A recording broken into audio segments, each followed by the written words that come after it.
107 victory tonight. Frank got a little ugly late there for the Nets, but an ugly win, still a win. And this is why you like James Harden. He's interviewed after the game, and the first thing he says is, I need to do better down the stretch. That's because the Nets need to do better down the stretch. This is a team, give Minnesota credit, they fought all game, but this is one of the lower echelon teams in the league, to put it mildly. The Nets had a 108-98 lead with just over 2 minutes to go. You have to close out that game. Minnesota had a chance to take the lead in the final 20 seconds. Then they had a chance to tie the game.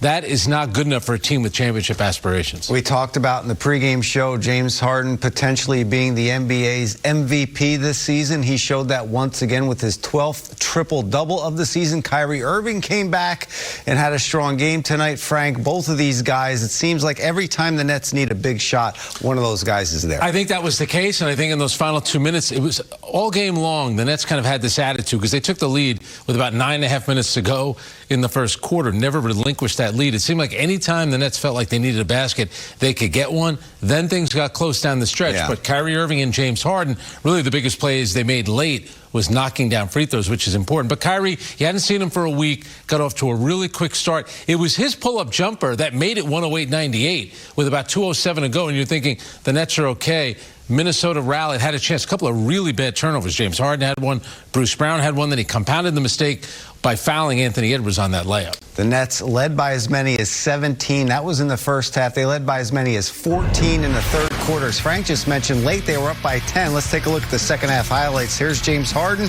lobbing it up to Bruce Brown. Brown finishes there to put the Nets up by 13 later. Minnesota battling back number 1 overall pick Anthony Edwards. How good is he playing? He was great down the stretch in this one. Everyone was going to give Rookie of the Year to LaMelo Ball, but Anthony Edwards has been really good. And it always seemed like the Nets were in like this 7 to 12 point range with a lead. But Minnesota, I'll tell you what, under new coach Chris Finch, they played a lot harder. They've had a couple of pretty good results. This was a good performance from them, considering they were getting run out of the gym in the first half. Absolutely. TLC here. Gets it, dishes it to Nick Claxton inside, who slams it home, puts the Nets back up by 8. Time winding down in the third. Harden gets to the rim, lays it up and in. Strong drive from the beard there. Fourth quarter, 7 minutes left. Karl Anthony Towns is playing locally. Grew up in New Jersey, hits the long three there. Nets lead cut to 6 later. Bruce Brown swings it over to Harden, who hoists it up from 3. Almost impossible shot there. That is a tough shot, and contested, too. And look at the score. You know, you think the Nets are okay. Here's Bruce Brown baseline. How about the kick out to James Harden, wide open for the 3. Makes it 106-96. Sucked the entire defense in there to get it to Harden, but Minnesota started to cook. There's Anthony Edwards. We mentioned down the stretch, he kept his team into this. Down just 3 there. Harden gives up his dribble. Then Edwards will take the ball away from Bruce Brown. Either foul him right there or don't foul him at all. You foul him as he's going up for the shot, had a chance to convert the 3-point play to tie the game, missed the free throw. Now we could actually take the lead for Minnesota here, but good D by Jeff Green. Even better play by Joe Harris to get the ball away from Edwards.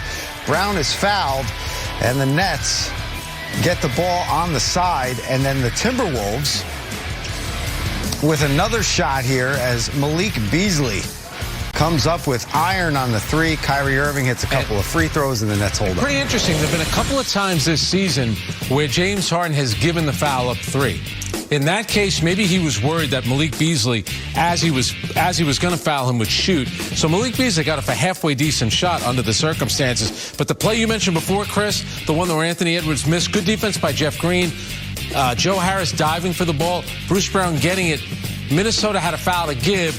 That's why the Nets ended up inbounding. They got it to Harden. He was fouled and made both free throws. Yeah, you hear Steve Nash talk about those 50-50 balls all the time, and Joe Harris and Bruce Brown did the job there, and so did James Harden and Kyrie Irving in the box scores. You see James Harden with his 12th triple-double. That ties the Nets franchise record for the season. Jason Kidd did that twice, but those 2 times that Kidd did it, Frank, he needed 80 games and 51 games, respectively. This is the 32nd game in a Nets uniform for James Harden. He has 12 and I think the person who was sitting in this seat the first couple of weeks that James Harden got there, I kept saying, play like James Harden. And you could tell he was trying so hard to fit in, which tells you what kind of teammate he is. But the way that he has played, and the fans were chanting MVP, and we talked about it during the pregame, he is definitely in that so-called conversation that we always say. Right now, for me, it's him and Nikola Jokic, because they're the two guys that are playing. A lot of the other guys have been injured. And then for Kyrie Irving, really quick start.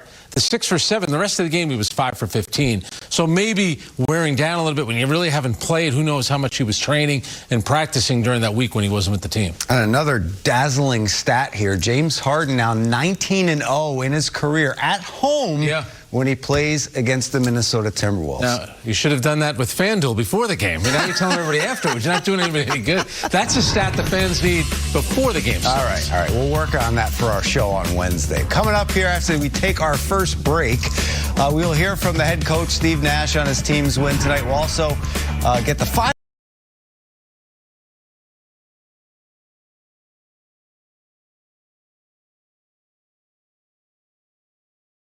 thoughts from Brooklyn as Michael Grady and Sarah Kustok will weigh in on this 5-point victory.